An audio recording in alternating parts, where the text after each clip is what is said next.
Hay una pregunta que en algún momento te dejó sin respuesta. No cuando eras joven, ahora, esta semana quizás. ¿Para qué estoy acá? Nunca tuvimos tantas herramientas para responderlo. Test de personalidad, coaches de propósito, metodologías enteras para diseñar tu vida ideal. Nunca tuvimos tanto y nunca hubo tanta angustia. Eso no es casualidad, es una señal de que estamos buscando en el lugar equivocado. Y encima, seguro escuchaste alguna vez que buscar la vocación era un tema de idealistas, que lo que había que buscar era algo de lo que pudieras vivir, una carrera segura, un trabajo estable, una salida laboral. Ese argumento ya no tiene ningún sentido.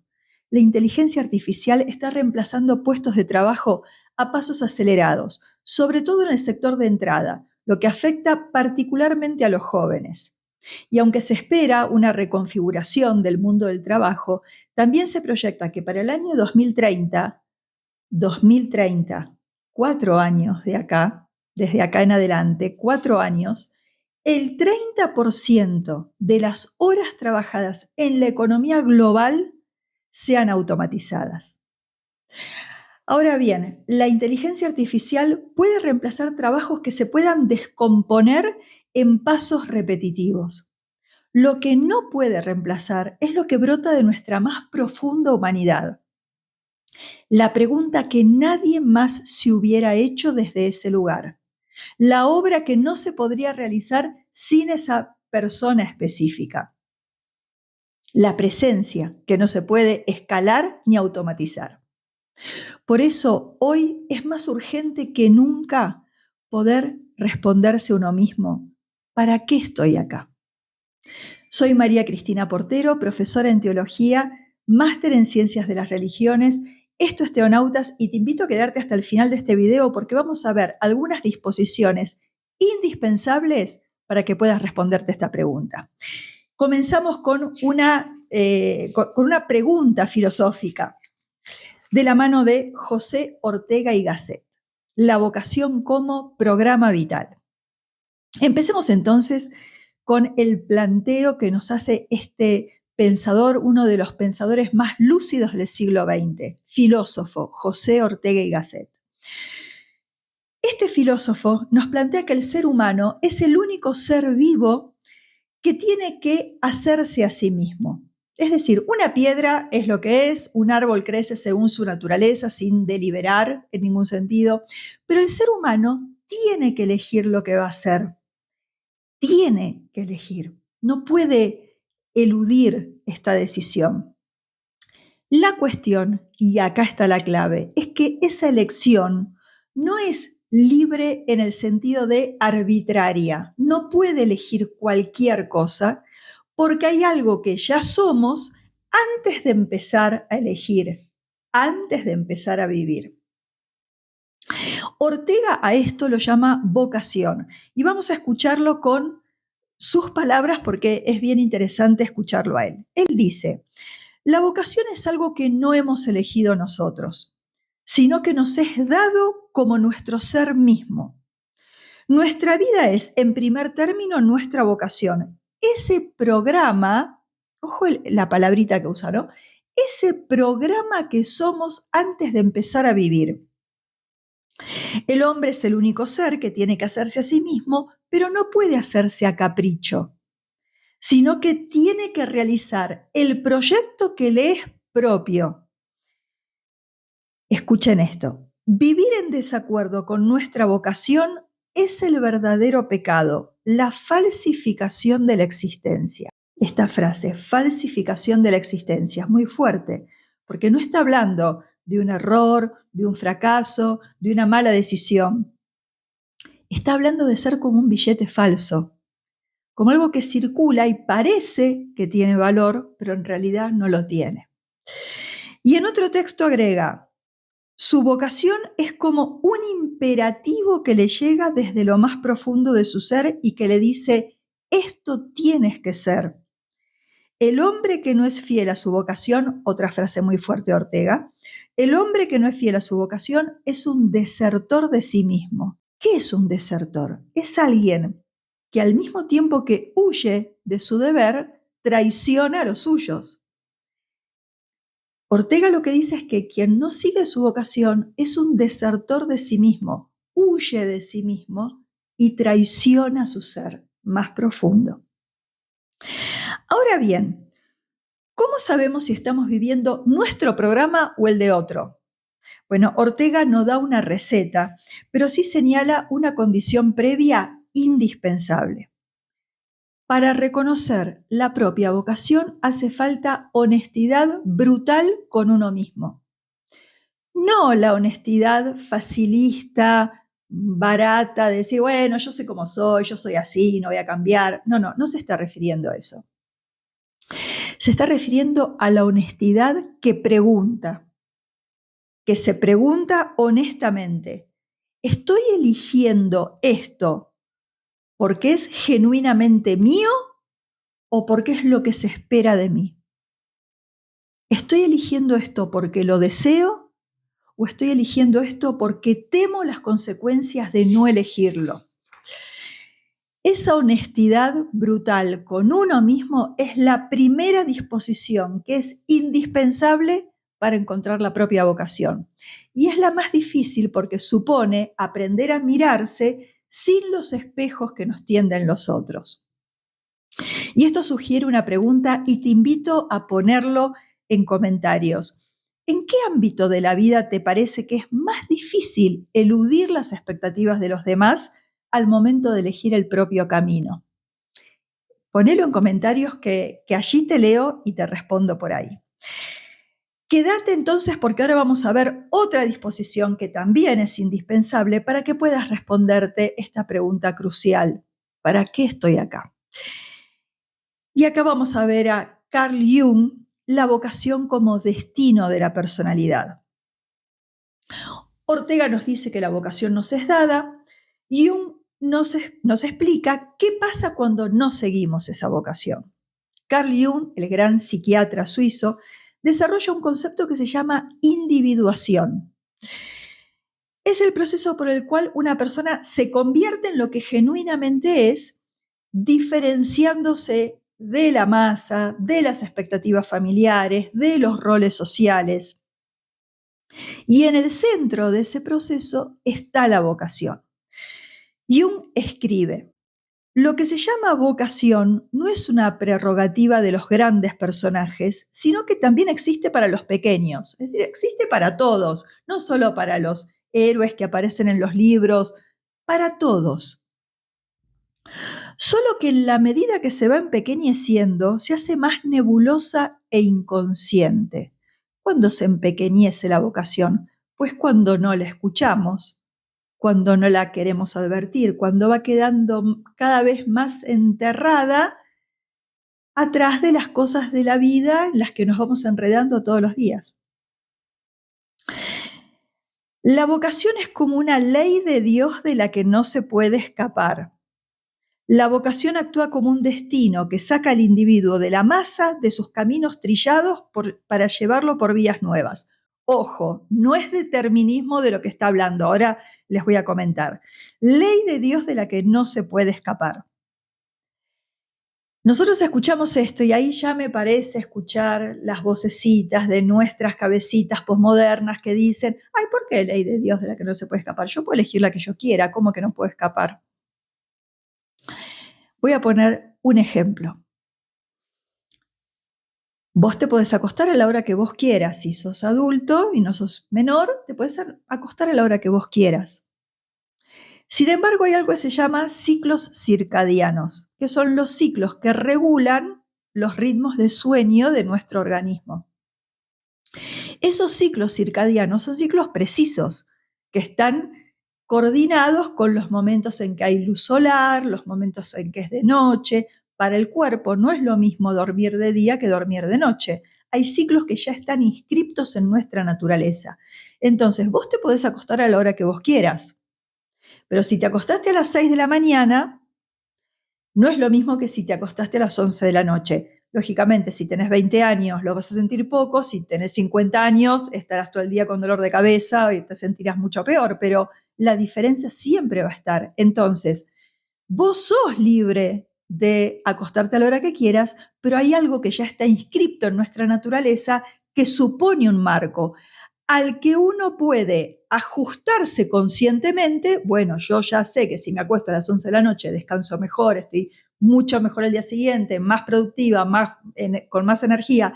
Decido, elijo conscientemente ajustarme a eso, o elijo no ajustarme a eso, pero al otro día no va a ser lo mismo. Estaré cansada, sin energía, sintiéndome mal.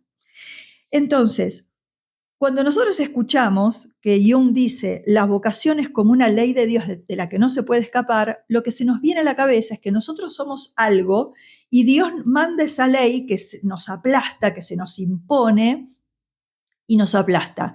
Esa noción se llama heteronomía. Es la misma lógica que puede haber en una ley civil. Yo puedo querer pasar los semáforos en rojo, pero me tengo que someter a la ley civil que dice que tengo que respetar el momento en que puedo cruzar y el momento en que me tengo que detener. ¿Sí? Eso es algo extrínseco a mí. Si fuera por mí, podría pasar en rojo, digamos. Eso es heteronomía. Ahora, de lo que está hablando Jung es de la autonomía. Es decir, encontrando esa ley que yace en lo más profundo de uno no se está sometiendo a algo que es ajeno a uno. Lo que está haciendo es ponerse de acuerdo con lo que uno más auténticamente es. Por lo tanto, es plenamente autónomo. ¿Sí? No es heterónomo, es autónomo. Esa ley de Dios es en realidad algo que está inscrito en el ser de cada uno y que por lo tanto elegir conscientemente adecuarse a esto es la forma de una más genuina autonomía. Por lo tanto, no está hablando de una simple preferencia personal o de un talento. Las personas, por ejemplo, que tienen muchos intereses, que son personas curiosas, son personas que suelen tener talentos para varias cosas, se pueden desenvolver razonablemente bien en varias cosas. Pero de lo que está hablando Jung es de algo más profundo, ¿sí? Es algo que opera en vos, aunque sea inconscientemente, pero de alguna forma eso está operando. Y acá viene una consecuencia que me interesa señalar. Para Jung, la neurosis moderna no es simplemente un problema individual. Tiene que ver con el rechazo a asumir este proyecto propio en función de decir que sí a la seguridad de la masa, digamos, de lo que la mayoría sigue. El precio entonces de esta traición vocacional es la tristeza, pero también una suerte de desintegración interior. Esto suena como una palabra muy dramática, pero en realidad es de lo que Jung está hablando es de esta experiencia que tantas veces podemos o haber tenido nosotros o escuchar en otros cuando uno dice, sí, gano bien en este lugar, estoy tranquilo, pero no me cierra, no me llena. Me siento en una jaula de barrotes de oro, ¿no? Y vos decís, pero si está todo bien, estás cómodo, el horario te va bien, ganás bien. Sí, pero hay algo que no me termina de cerrar. Eso es desintegración interior. Hay cosas que están como yendo en sentidos contrarios. Algo muy profundo que está en vos y que no llegas a ver, tira para un lado, pero vos estás en una situación que va para otro lado. Y entonces ahí se provoca esta fricción. Esta fricción no me cierra, no termino de estar cómodo, estoy buscando algo más, pero no sé qué es. Pero Jung señala también el camino. Dice, quien tiene vocación oye la voz de lo interno, está llamado. La personalidad solo puede desarrollarse si el individuo elige conscientemente su propio camino.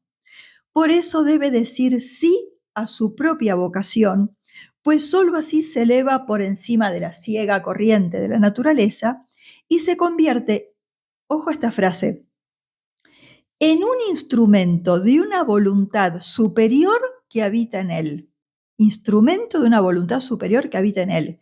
Jung no era teólogo, era psiquiatra, pero acá está hablando de algo que excede la psicología. Está señalando que en el fondo de toda vocación hay algo que no fabricamos nosotros. Pero notemos algo más. Jung habla de oír la voz de lo interno. Y para oír hace falta algo que en nuestra época nos roba sistemáticamente, que es el silencio. El ruido de la época es ensordecedor. No siempre el ruido externo, que a veces logramos que se acalle, pero sí el ruido interno. Las distracciones, las redes sociales, las múltiples ocupaciones, las interminables horas de trabajo. En muchos casos son ruidos que no podemos evadir, pero en otros casos esos ruidos interiores son los que con los que nosotros llenamos esa incomodidad que provoca el vacío y que provoca la pregunta existencial: ¿para qué estoy acá? La vocación no grita, susurra. Por eso, la segunda disposición fundamental para encontrar la propia vocación, después de la honestidad brutal, es la capacidad de hacer silencio interior, la capacidad de detenerse y escuchar. En este canal podés encontrar, cuando termines este video, no ahora, después, un video sobre por qué evitamos el silencio, cuál es la dificultad que encontramos al momento de hacer silencio. Entonces, Jung y Ortega ambos coinciden en lo esencial. La vocación no se inventa, la vocación se descubre. Pero ninguno de los dos nos dice de dónde viene ese programa, ese destino. Para eso necesitamos otra voz. Si te parece interesante este contenido, te invito a suscribirte, a comentar y a compartirlo también con aquellos que creas que le puede ser de provecho. Y acá vamos a escuchar a Rumi, quien nos plantea la tarea única del alma.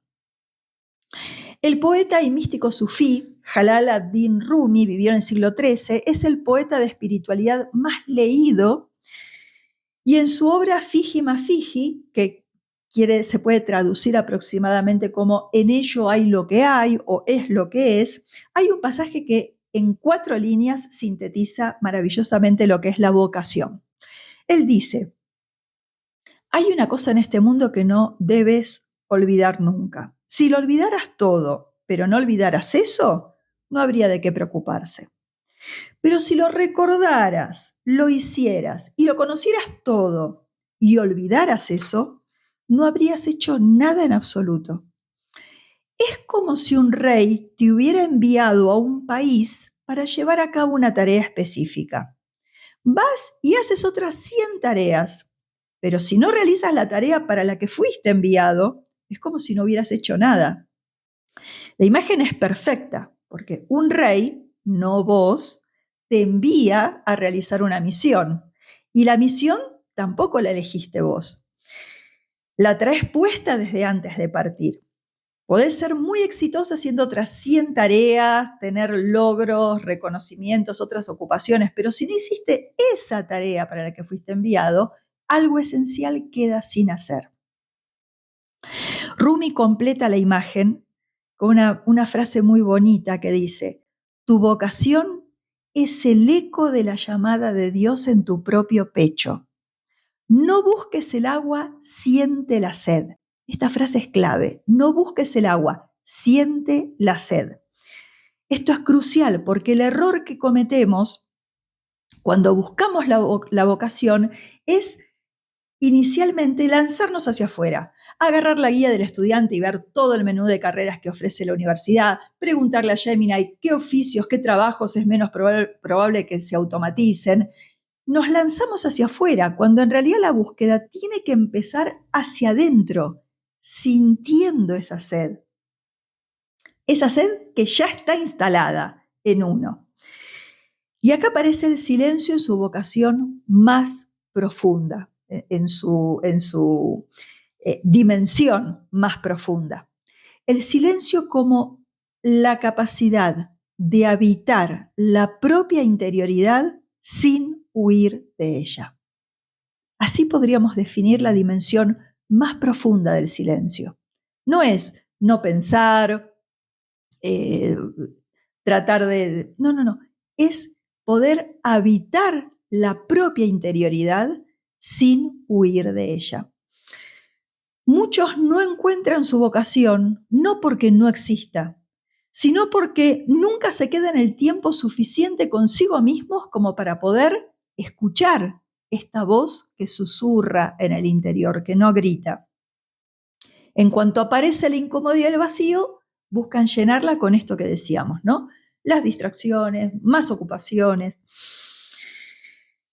Rumi, en cambio, nos dice, quédate con esa sed, porque esa sed te va a guiar, esa sed te guía. Ortega, Jung y Rumi nos dicen qué es la vocación, pero los tres dejaron algo sin responder. ¿Y si el llamado choca con tu libertad?